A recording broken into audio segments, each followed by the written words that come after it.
karena aku telah turun dari surga untuk melaksanakan kehendak. Dia yang mengutus aku, bukan kehendakku sendiri. Paus Fransiskus meninggalkan lebih dari sekadar kenangan sebelum wafatnya. Ia meninggalkan sebuah surat yang disembunyikan. Komunikasi yang telah lama hilang ini dikirimkan kepada Kardinal Luis Antonio Teggel, dan kini telah dipublikasikan, memicu spekulasi di seluruh dunia. Apakah ini merupakan perpisahan pribadi atau pesan tersirat tentang masa depan gereja? Di dalamnya, Fransiskus memberikan nasihat yang tulus, mungkin juga sebuah petunjuk tentang siapa yang seharusnya memimpin selanjutnya. Bagaimana mungkin surat ini akan mengubah gereja Katolik secara permanen, dan apa sebenarnya yang dilihat Paus dalam diri Teggel, ini akan mengubah segalanya. Jadi tetaplah bersama kami. Kematian Paus Fransiskus telah dikonfirmasi oleh Vatikan dalam berita yang menggemparkan. Dunia Katolik sedang berkabung hanya beberapa jam setelah beliau muncul dalam perayaan akhir pekan tersuci dalam kalender Kristiani. Karena infeksi paru-paru dan pneumonia ganda, kondisinya memburuk secara serius. Kunjungi untuk informasi terkini tentang berita ini. Setelah Paus Fransiskus wafat, sebuah surat yang selama ini salah tempat ditemukan kembali. Dunia menangisi kehilangan Paus Fransiskus. Seorang pemimpin yang dikenal karena kekuatan diamnya, kerendahan hatinya, dan belas kasihnya. Namun tidak ada yang menduga apa yang terjadi selanjutnya. Sebuah surat muncul dari dalam arsip terdalam Vatikan. Paus Fransiskus sendiri yang menulis surat itu. Dan ini bukan surat sembarangan. Surat ini ditujukan kepada seseorang yang diyakini banyak orang memiliki pengaruh terhadap masa depan gereja Katolik, Luis Antonio Teggel, seorang kardinal. Desas-desus tentang pesan rahasia dari Paus kepada Teggel telah beredar selama bertahun-tahun. Surat itu hilang. Menurut sebagian orang, yang lain menganggapnya tidak pernah ada. Namun kini kebenarannya telah terungkap. Menurut seorang sumber dalam Vatikan, surat itu ditulis tangan, sangat pribadi, dan penuh dengan nasihat. Lalu mengapa surat itu disembunyikan? Dan mengapa surat itu dipublikasikan sekarang setelah Fransiskus tiada? Jawabannya mungkin sederhana, waktu. Paus Fransiskus dikenal sebagai seorang yang berpikiran maju dan selalu memikirkan masa depan gereja. Banyak yang meyakini bahwa ia memang menginginkan surat ini muncul tepat pada saat gereja paling membutuhkan arahan. Namun apa sebenarnya isi dari surat misterius ini? Ini bukanlah dekrit resmi. Ini bukan penunjukan formal, melainkan sesuatu yang lebih kuat, manifestasi dari visi, panduan, dan kepercayaan. Menurut laporan awal, Paus Fransiskus menulis, "Aku mempercayakanmu untuk melanjutkan semangat pelayanan. Pesan semacam ini tidak akan berlalu tanpa gema. Vatikan pun merasakan guncangannya. Sebab ini bukan sekadar catatan kebaikan. Jelas bahwa Paus Fransiskus menganggap Teggel lebih dari sekadar rekan kerja. Bagi Paus, Teggel adalah masa depan. Tapi bagaimana Paus bisa menghargai Teggel, seorang pria sederhana dari Manila? Mari kita mundur sejenak dan melihat hubungan yang memungkinkan pesan ini terwujud. Sebuah kemitraan yang dibangun di atas kepercayaan. Bagaimana Fransiskus membimbing Teggel sebagai protegenya? Anda bisa mendengar tepuk tangan. Jika ia cukup kuat, ini adalah hal yang menggembirakan. Akan ada seseorang yang berdiri di balkon itu. Tentu saja, Paus saat itu dalam kondisi yang sangat buruk. Inilah dia setelah 5 minggu di rumah sakit. Luis Antonio Teggel bukanlah produk dari hak istimewa atau kekuasaan.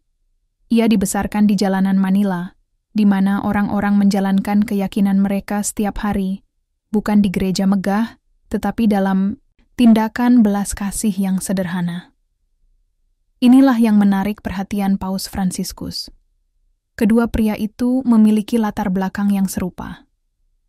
Awal yang rendah hati, kepedulian terhadap kaum miskin, dan keyakinan bahwa gereja harus berjalan berdampingan dengan umatnya, bukan di atas mereka.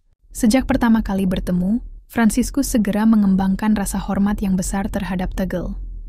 Paus melihat sesuatu dalam diri Teggel, seorang pemimpin yang mengejar makna lebih dari gelar. Fransiskus dilaporkan pernah berkata tentang Teggel, ia memimpin dengan hatinya, bukan jabatannya. Kepercayaan itu hanya semakin kuat seiring waktu.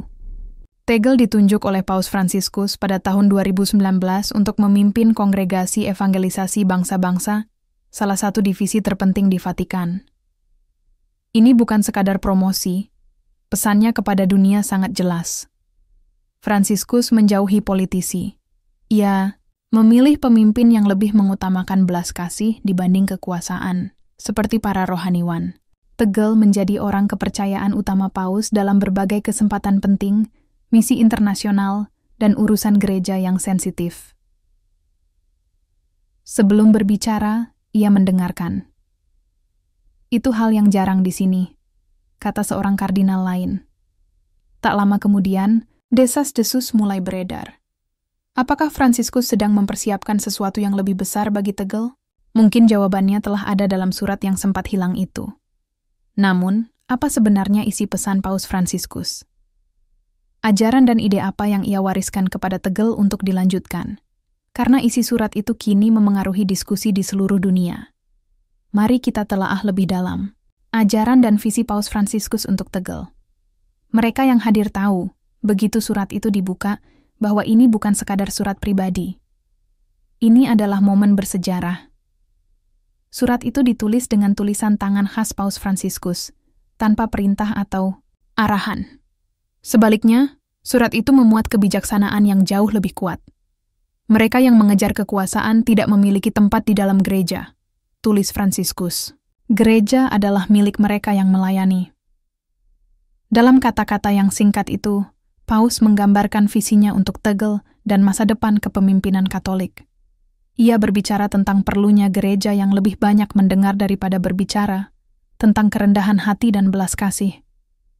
Gereja yang menyambut perubahan tanpa kehilangan sejarahnya.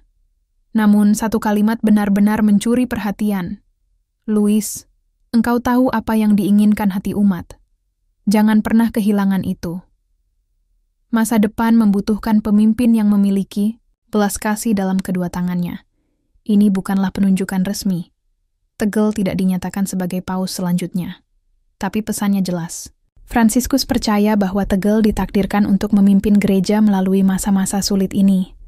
Surat itu juga membahas isu-isu global, perawatan lingkungan, migrasi, dan kemiskinan.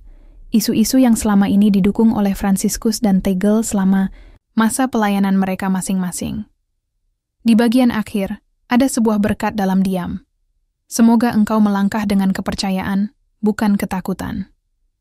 Surat ini memperkuat apa yang selama ini telah diyakini banyak orang. Tegel bukan sekadar penerima nasihat dari Paus Fransiskus. Ia sedang dipersiapkan. Tapi satu pertanyaan masih tersisa saat dunia mencoba membaca di antara baris-baris surat itu. Apakah ini nubuat atau pesan pribadi? Kita kemudian menelaah frasa yang memicu spekulasi global. Jiwaku ada padanya. Tetaplah bersama kami. Para korban perdagangan manusia, eksploitasi, kekerasan, penyerangan, dan diskriminasi. Para pekerja migran dari Filipina dan keluarga mereka. Orang-orang yang selamat dari perang dan bencana besar. Umat Katolik yang bukan Kristen. Mereka yang memeluk agama non-Kristen.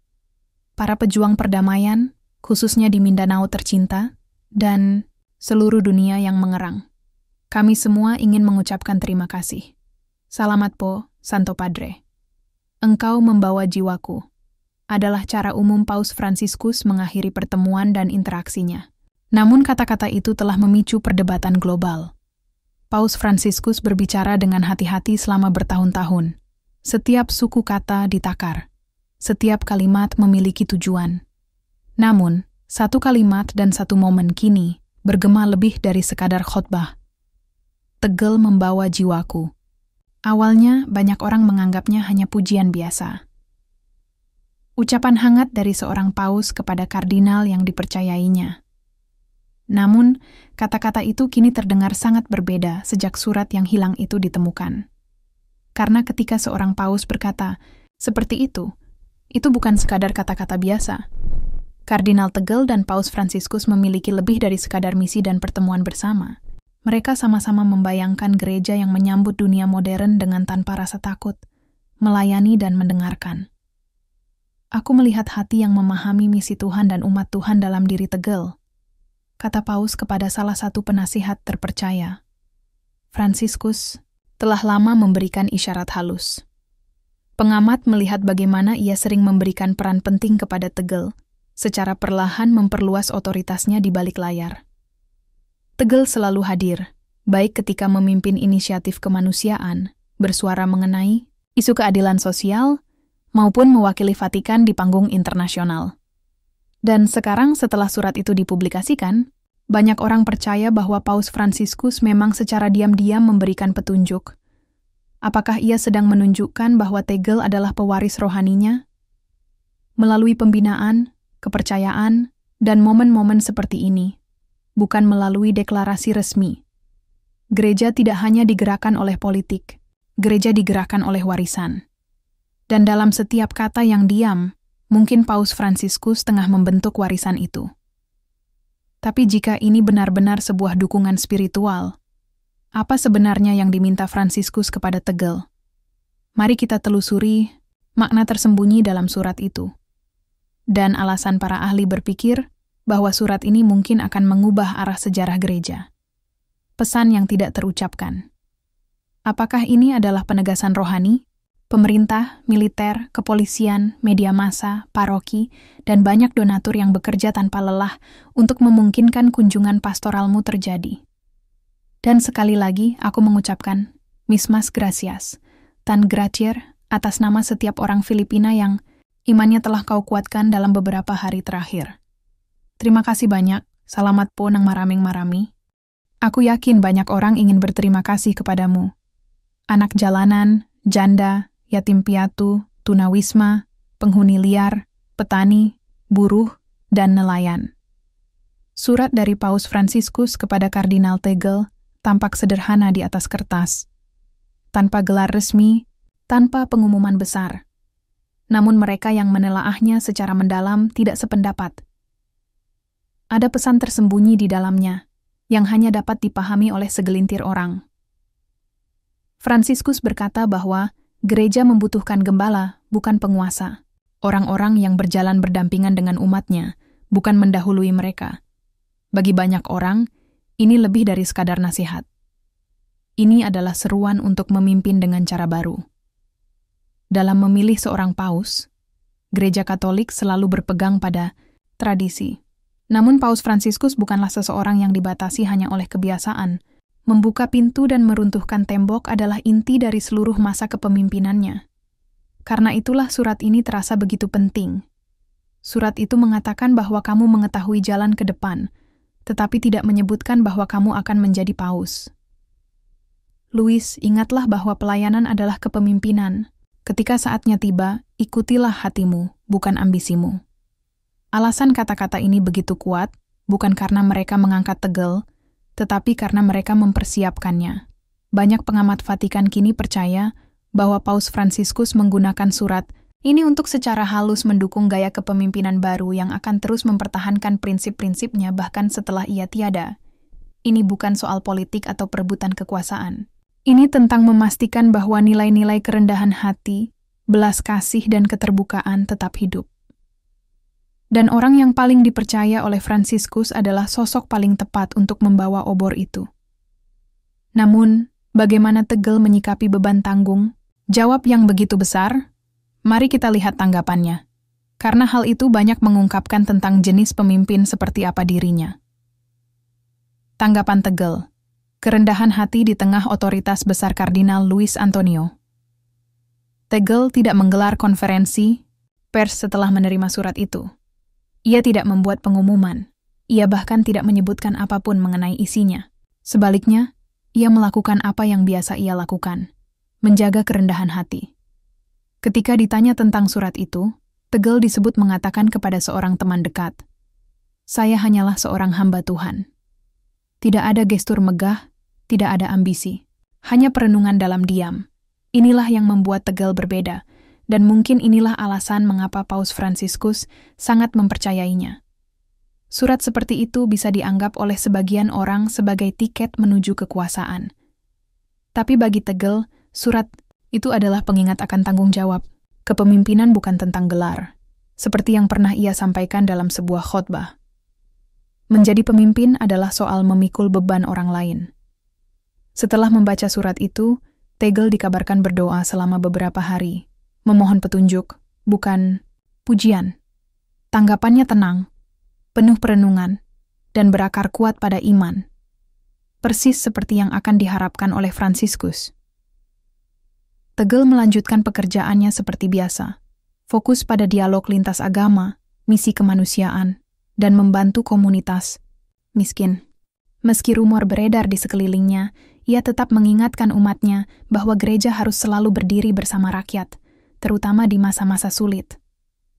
Surat itu, bagi Tegel, bukan tentang takdir pribadi. Itu tentang menjalankan misi yang ia dan Paus Fransiskus percayai bersama. Namun dunia kini mengamati Tegel dengan saksama, karena gereja sedang berada di persimpangan jalan, dan ini bukan hanya soal tanggapan satu orang. Dan jika suatu hari Tegel memutuskan untuk maju ketika dipanggil, surat ini bisa menjadi penanda dimulainya era baru, kini setelah Fransiskus tiada. Gereja di titik balik. Mengapa surat ini penting, sekarang lebih dari sebelumnya? Sepanjang sejarahnya yang sudah lebih dari 2000 tahun, Gereja Katolik telah menghadapi banyak titik balik. Namun saat ini, gereja tengah berada dalam salah satu momen paling kritis. Dunia berubah begitu cepat, skandal merajalela, jumlah umat menurun di negara-negara barat, dan tuntutan akan reformasi semakin keras. Itulah beberapa tantangan besar yang kini mengguncang fondasi gereja. Dan seperti mercusuar di tengah badai, surat yang sempat hilang dari Paus Fransiskus kepada Kardinal Tegel kini muncul. Lalu mengapa surat ini menjadi begitu penting saat ini? Lebih dari sekadar kata-kata di atas kertas. Karena surat ini mewakili gambaran tentang apa yang bisa menjadi masa depan gereja. Paus Fransiskus pernah berkata bahwa ketika gereja melayani kebenaran dan kasih, maka ia tidak boleh takut akan perubahan. Fransiskus mendorong gereja untuk membangun jembatan, bukan tembok.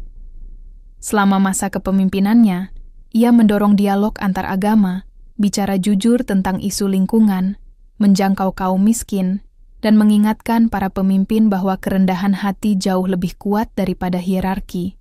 Tapi ia juga sadar bahwa waktunya terbatas. Karena itu, banyak orang percaya bahwa surat ini bukan hanya panduan pribadi untuk Tegel. Surat ini adalah peta jalan menuju masa depan. Ada dua kekuatan yang kini menarik gereja. Kaum tradisionalis khawatir bahwa tradisi berabad-abad akan hilang. Tapi kaum progresif merasa bahwa jika gereja tidak berubah, maka relevansinya akan hilang. Tidak ada yang memahami ketegangan ini lebih dalam daripada Paus Fransiskus. Dan ia tahu bahwa seseorang harus menjaga keseimbangan itu setelah ia tiada. Dan disinilah muncul nama Kardinal Tegel, seorang pria yang mencerminkan baik kemajuan maupun tradisi.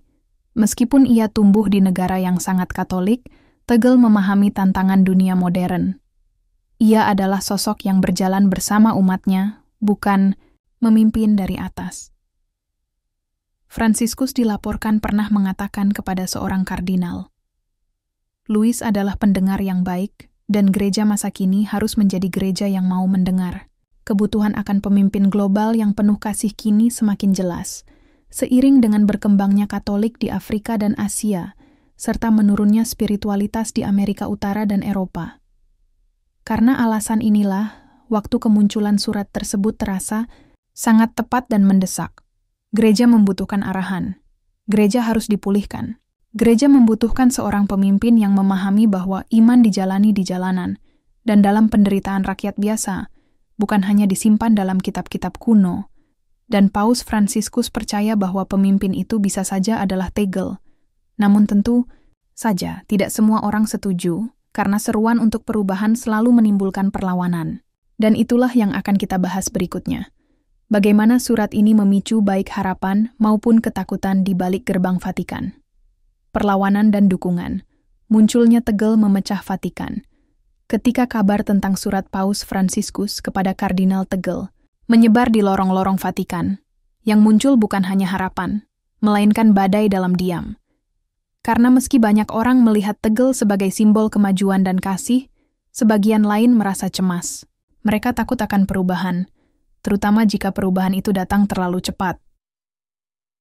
Seorang pakar senior Vatikan mengatakan, Tegel melambangkan masa depan yang berbeda. Dan tidak semua siap untuk masa depan itu. Jelas, Tegel punya banyak pendukung. Jutaan umat Katolik di Asia, Afrika, dan Amerika Latin menganggapnya sebagai kelanjutan alami dari visi Paus Fransiskus. Begitu pula para kardinal progresif dan rohaniwan muda. Seorang uskup dari Kenya berkata, ia berbicara kepada rakyat. Ia memahami penderitaan. Kita membutuhkan pemimpin seperti itu sekarang. Namun di balik pintu tertutup, elemen tradisionalis dalam gereja merasa tidak nyaman. Mereka melihat keterbukaan, Tegel, dialog antaragama, dan sikapnya terhadap isu-isu sosial, seperti migrasi dan perubahan iklim sebagai penyimpangan dari tradisi. Beberapa dari mereka khawatir bahwa kebangkitannya akan membawa reformasi yang telah lama mereka tolak. Seorang sumber anonim dari Vatikan berkata, kita harus membela ajaran abadi gereja, bukan mengikuti budaya modern. Ini bukan perpecahan, yang baru. Selama masa kepemimpinannya, Paus Fransiskus sendiri juga mendapat kritik serupa. Namun setelah kepergiannya, perdebatan tentang masa depan gereja semakin memanas. Meskipun surat itu tidak secara resmi menyebut Tegel sebagai pengganti, surat itu cukup untuk membuat para penentang waspada dan para pendukung lebih berani. Para orang dalam mengatakan bahwa surat itu bahkan telah memicu diskusi awal tentang konklav berikutnya, pertemuan rahasia, dan potensi aliansi yang ingin membawa gereja kembali ke arah konservatif. Beberapa kardinal mendukung kandidat yang lebih tradisional. Tapi diam-diam, sebagian lainnya percaya bahwa satu-satunya jalan ke depan adalah melanjutkan jejak Fransiskus, dan mungkin Tegel. Namun Tegel tetap diam. Ia selalu membiarkan tindakannya berbicara lebih keras daripada kata-katanya. Ketika ditanya tentang masa depannya, Tegel pernah berkata, saya melayani di mana saya dipanggil. Gereja kini terbagi antara mereka yang ingin bertahan pada masa lalu dan mereka yang ingin membangun masa depan yang lebih inklusif. Dan di pusat dari semuanya adalah sebuah surat, secarik kertas kecil yang memikul harapan dan kekhawatiran dari miliaran jiwa. Selama bertahun-tahun ke depan, Gereja Katolik mungkin akan didefinisikan ulang oleh apa yang terjadi setelah ini. Namun satu hal pasti, nama Tegel akan tetap abadi. Apa artinya kepemimpinan Tegel bagi dunia? Dampaknya akan terasa jauh melampaui tembok Vatikan. Jika Kardinal Luis Antonio Tegel mengambil peran lebih besar, baik sebagai paus resmi maupun sebagai kekuatan di balik reformasi gereja, maka dunia akan merasakan dampaknya. Kenapa? Karena Tegel bukan sekadar pemimpin gereja, ia adalah wakil dari rakyat. Menurut Tegel, iman harus hadir dalam kehidupan nyata, dalam harapan dan penderitaan umat. Lalu seperti apa bentuk gereja yang bermeja bundar? Pertama, akan lebih inklusif. Tegel sering menekankan pentingnya menjangkau kaum miskin, kelompok yang terpinggirkan, dan anak muda yang mencari makna di dunia yang semakin kompleks. Gaya kepemimpinannya berpusat pada mendengarkan. Kepemimpinan sejati, menurutnya, dimulai dengan memahami orang-orang yang merasa diabaikan, berbeda dari pemimpin tradisional yang sering berkhotbah dari atas. Ia akan membawa banyak perubahan pada wajah gereja, permintaan maaf historis kepada para penyintas pelecehan seksual, upaya untuk menyatukan komunitas, serta respons terhadap krisis iklim. Selama hari-hari terakhirnya di Rumah Sakit GLI di Roma, ia berjuang melawan infeksi paru-paru dan pneumonia. Ia menerima transfusi darah setelah hasil tes menunjukkan rendahnya jumlah trombosit. Namun perjuangannya tidak hanya soal tubuh, tetapi juga tentang jiwa dan masa depan. Paus Fransiskus adalah paus dari banyak yang pertama. Paus Jesuit. Pertama, paus pertama dari Amerika Latin, anak dari pengungsi Italia yang melarikan diri dari fasisme. Ia menolak kemewahan. Ia mengambil bus pulang ke hotel malam setelah pemilihannya, bukan limusin kepausan. Ia berkata, saya tak bisa tinggal di sana, saya akan mati. Ia tinggal di apartemen sederhana, bukan istana resmi. Ia butuh orang, dan orang-orang kembali pada gereja karena gaya kepemimpinan yang hangat itu. Kini, satu surat mungkin menjadi warisan terbesarnya, bukan hanya karena isinya, tapi karena cara ia menunjuk masa depan. Bukan dengan menunjuk langsung, tapi dengan mempercayakan semangatnya kepada orang yang tepat.